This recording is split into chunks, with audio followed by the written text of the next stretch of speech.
Welcome to another episode of collegemunshi.com. നമുക്ക് കുറേ സ്റ്റുഡൻസിൻ്റെ അടുത്ത് നിന്ന് കോൾ കിട്ടുന്നുണ്ട് NRI കോട്ട അഡ്മിഷനായിട്ട് ബന്ധപ്പെട്ട്. അപ്പോൾ നമുക്ക് ഇന്നത്തെ വീഡിയോയിൽ എന്താണ് NRI കോട്ട അഡ്മിഷൻ എന്നും അഡ്മിഷൻ്റെ പ്രോസസ്സ് എന്താണ്, എന്തൊക്കെയാണ് ഡോക്യുമെന്റ്സ് വേണ്ടത്, എത്രയാണ് ഫീസ് വരുന്നത്, എത്ര ശതമാനം സീറ്റുകളാണ് അവൈലബിൾ ആയിട്ടുള്ളത്, ഈ കാര്യങ്ങളൊക്കെ നമുക്ക് ഇന്നത്തെ വീഡിയോയിൽ ഡിസ്കസ് ചെയ്യാം. അതിന് മുമ്പായിട്ട് NRI കോട്ട അല്ലെങ്കിൽ കേരളത്തിന് പുറത്തൊക്കെ തന്നെ നിങ്ങൾ അഡ്മിഷൻ ആഗ്രഹിക്കുന്ന വിദ്യാർത്ഥികളാണെങ്കിൽ തീർച്ചയായും ഞങ്ങളെ കോൺടാക്ട് ചെയ്യാൻ ഞങ്ങൾ എല്ലാവിധ അഡ്മിഷൻ സപ്പോർട്ട് നിങ്ങൾക്ക് നൽകുന്നതായിരിക്കും.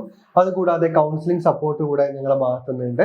നിങ്ങൾക്ക് കൗൺസിലിംഗ് സപ്പോർട്ട് കൂടെ നിങ്ങൾക്ക് എടുക്കാവുന്നതാണ്. ഇനി നമ്മുടെ ഒരു വാട്സപ്പ് ഗ്രൂപ്പ് കൂടെ ഉണ്ട്, അതിൽ ജോയിൻ ചെയ്യാൻ ശ്രമിക്കാം. അതിൽ നമ്മൾ എല്ലാവിധ അപ്ഡേറ്റ്സും നീറ്റുമായി ബന്ധപ്പെട്ട എല്ലാവിധ അപ്ഡേറ്റ്സും ഞങ്ങൾ അതിൽ അപ്ഡേറ്റ് ചെയ്യുന്നതാണ്. നമുക്ക് എന്താണ് NRI കോട്ട സീറ്റ്സ്, എത്ര പെർസെൻറ്റേജ് സീറ്റ്സ് അവൈലബിൾ ആണെന്ന് നോക്കിക്കഴിഞ്ഞാൽ കേരളത്തിൽ 20ഓളം പ്രൈവറ്റ് മെഡിക്കൽ കോളേജുകളാണ് ഉള്ളത്. ഈ പ്രൈവറ്റ് മെഡിക്കൽ കോളേജിൽ 15% സീറ്റുകൾ NRI കോട്ടയായിട്ട് റിസർവ്ഡ് ആണ്. ഈ 15% സീറ്റുകളിലേക്കാണ് നമ്മൾ അഡ്മിഷൻ നമുക്ക് ഓപ്ഷൻ ആയിട്ടുള്ളത്. ടോട്ടൽ സീറ്റിന്റെ 15% സീറ്റുകളാണ് ഉള്ളത്. അതിൽ ഫീസ് വരികയാണെങ്കിൽ ഏകദേശം 20 ലക്ഷം രൂപയാണ് ഇയർലി ഫീസ് ആയിട്ട് വരുന്നത്. അങ്ങനെ 20 ലക്ഷം രൂപ 5 വർഷത്തേക്ക് നമ്മൾ പേ ചെയ്യുകയാണെങ്കിൽ ഏകദേശം 1 കോടി രൂപയോളം നമുക്ക് ഫീസ് ആവുന്നുണ്ട്. അത് ഫീസ് മാത്രമാണ്. അതുകൂടാതെ എക്സ്ട്രാ ഫീസസ് ഉണ്ടാവും, അതുകൂടാതെ ഹോസ്റ്റൽ ഫീസസ് ഉണ്ടാവും. ഏകദേശം ഒരു വർഷം ഏകദേശം 2 ലക്ഷം രൂപയെങ്കിലും നമ്മൾ എക്സ്ട്രാ കരുതിയിരിക്കണം. ഫീസിന് പുറമെ 20 ലക്ഷത്തിന് പുറമെ ഒരു 2 ലക്ഷം അല്ലെങ്കിൽ 2 to 3 ലക്ഷം വരെ നമ്മൾ എക്സ്ട്രാ എക്സ്പെൻസ് ആയിട്ട് നമ്മൾ കരുതിയിരിക്കണം. ഹോസ്റ്റലിനും അതുപോലെ തന്നെ ലാബ് ഫെസിലിറ്റീസ്, ഡെപ്പോസിറ്റ് അങ്ങനെയൊക്കെയുള്ള കാര്യത്തിന് വേണ്ടിയിട്ട് ആ ഒരു ഫീസ് കൂടെ നമ്മൾ കരുതിയിരിക്കണം. ഇനി അടുത്തതായിട്ട് നമ്മൾ NRI ഡോക്യുമെന്റ്സ് ഒക്കെ തന്നെ ക്രിയേറ്റ് ചെയ്ത് കീമിന്റെ വെബ്സൈറ്റിൽ അപ്ഡേറ്റ് ചെയ്താൽ മാത്രമേ നമ്മൾ NRI കോട്ട അല്ലെങ്കിൽ NRI കാൻഡിഡേറ്റ് ആയിട്ട് നമ്മൾ കൺസിഡർ ചെയ്യുള്ളൂ. അതിന് വേണ്ടിയിട്ട് എന്തൊക്കെ ഡോക്യുമെന്റ്സ് ആണ് നമുക്ക് ആവശ്യമുള്ളത് നമുക്ക് നോക്കാം. ആദ്യമായിട്ട് നമുക്ക് വേണ്ടത് എന്ന് വെച്ചാൽ സ്പോൺസറിന്റെ പാസ്പോർട്ട് കോപ്പി അല്ലെങ്കിൽ പാസ്പോർട്ടിന്റെയും വിസയുടെയും കോപ്പിയാണ് വേണ്ടത്. അറ്റസ്റ്റഡ് ബൈ എംബസി ആയിരിക്കണം. വിസയിൽ ജോബ് മെൻഷൻ ചെയ്തിട്ടുണ്ടെങ്കിൽ ആ കോപ്പി തന്നെ മതിയാവും. ഇല്ലെങ്കിൽ എംപ്ലോയ്മെന്റ് സർട്ടിഫിക്കറ്റ് കൂടെ നമ്മൾ വാങ്ങിക്കേണ്ടതായിട്ടുണ്ട്.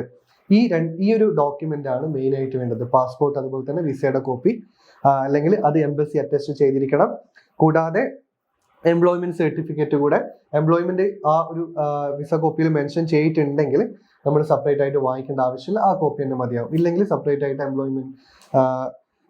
എംപ്ലോയ്മെന്റ് സർട്ടിഫിക്കറ്റ് കൂടെ നമ്മൾ അറ്റസ്റ്റ് ചെയ്ത് എംബസിയിൽ നിന്ന് വാങ്ങിക്കേണ്ടതായിട്ടുണ്ട്.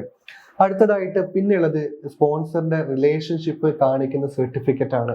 നമ്മുടെ കുട്ടിയുടെ അച്ഛനോ അമ്മയോ ആണ് സ്പോൺസർ എങ്കിൽ ആ ഒരു സർട്ടിഫിക്കറ്റ് +2 ആ കുട്ടിയുടെ 10th സർട്ടിഫിക്കറ്റ് മതിയാവും. ഇല്ല എങ്കിൽ നമ്മൾ റിലേഷൻഷിപ്പ് സർട്ടിഫിക്കറ്റ് റവന്യൂ ഓഫീസിൽ നിന്ന് നമ്മൾ അറ്റസ്റ്റ് ചെയ്ത് നമ്മൾ വാങ്ങിക്കണം. അതിന്റെ ആ ഒരു കോപ്പി നമ്മുടെ കീമിന്റെ വെബ്സൈറ്റിൽ അവൈലബിൾ ആയിരിക്കും. ആ ഒരു ടെംപ്ലേറ്റ് നിങ്ങൾക്ക് പ്രിന്റ് എടുത്തിട്ട് നമ്മൾ റവന്യൂ വകുപ്പിന്റെ അടുത്ത് പോയിട്ട് അറ്റസ്റ്റ് ചെയ്യാവുന്നതാണ്. അടുത്തതായിട്ട് നമുക്ക് ഒരു അഫിഡവിറ്റ് ആണ് വേണ്ടത്. അതായത് ഈ കുട്ടി 5 വർഷം ഈ ഒരു സ്പോൺസറിന്റെ അണ്ടറിലാണ് നമ്മൾ പഠിക്കുന്നത് എന്നുള്ള ഒരു അഫിഡവിറ്റ് നമ്മൾ കൊടുക്കേണ്ടതായിട്ടുണ്ട്. അത് നമുക്ക് വേണമെങ്കിൽ ഈ ഒരു സ്പോൺസർ കേരളത്തിൽ തന്നെയാണ് ഉള്ളതെങ്കിൽ നമുക്ക് സൈൻ ചെയ്ത് സ്പോൺസർ ഒരു 200 രൂപയുടെ സ്റ്റാമ്പ് പേപ്പറിന് ആ ഒരു ടെംപ്ലേറ്റ് നമുക്ക് പ്രിന്റ് എടുത്ത് ആ 200 രൂപയുടെ സ്റ്റാമ്പ് പേപ്പറിൽ നോട്ടറി അറ്റസ്റ്റ് ചെയ്ത് നമുക്ക് അത് അപ്ലോഡ് ചെയ്യാവുന്നതാണ്. അല്ല എങ്കിൽ ഇപ്പം എബ്രോഡൊക്കെയുള്ള സ്പോൺസർ ആണെങ്കിൽ അവർക്ക് അവരുടെ എംബസിയിൽ നിന്ന് അറ്റസ്റ്റ് ചെയ്ത് വാങ്ങിക്കാവുന്നതാണ്. ഇങ്ങനെയുള്ള ഡോക്യുമെന്റ്സ് ആണ് വേണ്ടത്. അപ്പൊ NRI കോട്ടയുമായി ബന്ധപ്പെട്ട് നിങ്ങൾക്ക് എന്തെങ്കിലും ഡൗട്ട് ഉണ്ടെങ്കിൽ തീർച്ചയായും ഞങ്ങളെ കോൺടാക്ട് ചെയ്യുക. അഡ്മിഷൻ സപ്പോർട്ട് ഞങ്ങൾ ചെയ്യുന്നതാണ്. കേരളത്തിലുള്ള മോസ്റ്റ് എല്ലാ മെഡിക്കൽ കോളേജിലും NRI കോട്ട അഡ്മിഷന് വേണ്ടിയിട്ടുള്ള സപ്പോർട്ടുകൾ ഞങ്ങൾ പ്രൊവൈഡ് ചെയ്യുന്നുണ്ട്. കൗൺസിലിംഗ് സപ്പോർട്ട് കൂടെ ഞങ്ങൾ പ്രൊവൈഡ് ചെയ്യുന്നുണ്ട്. അപ്പോൾ ഇത്രയും ഡോക്യുമെന്റ്സ് ആണ് വേണ്ടത്. ഇനി നമ്മൾ അപ്ലോഡ് ചെയ്യുന്ന സമയത്ത് നമ്മൾ ശ്രദ്ധിക്കേണ്ടതായിട്ടുണ്ട്, ഒരു സിംഗിൾ ഫയൽ നമ്മൾ പറഞ്ഞിട്ടുള്ള ഈ ഡോക്യുമെന്റ്സ് ഒക്കെ തന്നെ ഒരു സിംഗിൾ ഫയലായിട്ട് വേണം നമ്മൾ അപ്ലോഡ് ചെയ്യാൻ വേണ്ടിയിട്ട്. എന്നാൽ മാത്രമേ അവർ സ്വീകരിക്കുകയുള്ളൂ. അതുകൂടെ ഇനിയും NRI കോട്ടയുടെ രജിസ്ട്രേഷനുള്ള ഡേറ്റ് വരാനിരിക്കുന്നുണ്ട്. അപ്പൊ NRI കോട്ട ക്രിയേറ്റ് ചെയ്യാൻ ആഗ്രഹിക്കുന്ന വിദ്യാർത്ഥികളാണെങ്കിൽ തീർച്ചയായും ഈ ഡോക്യുമെന്റ്സ് ഒക്കെ തന്നെ റെഡിയാക്കി വെക്കുക. ഇതുകൂടാതെ ഓൾ ഇന്ത്യ കോട്ടയിൽ ഓൾ ഇന്ത്യ കൗൺസിലിംഗിൽ നമുക്ക് ഡീംഡ് മെഡിക്കൽ കോളേജിലും NRI കോട്ടയൊക്കെ നമുക്ക് അവൈലബിൾ ആണ്.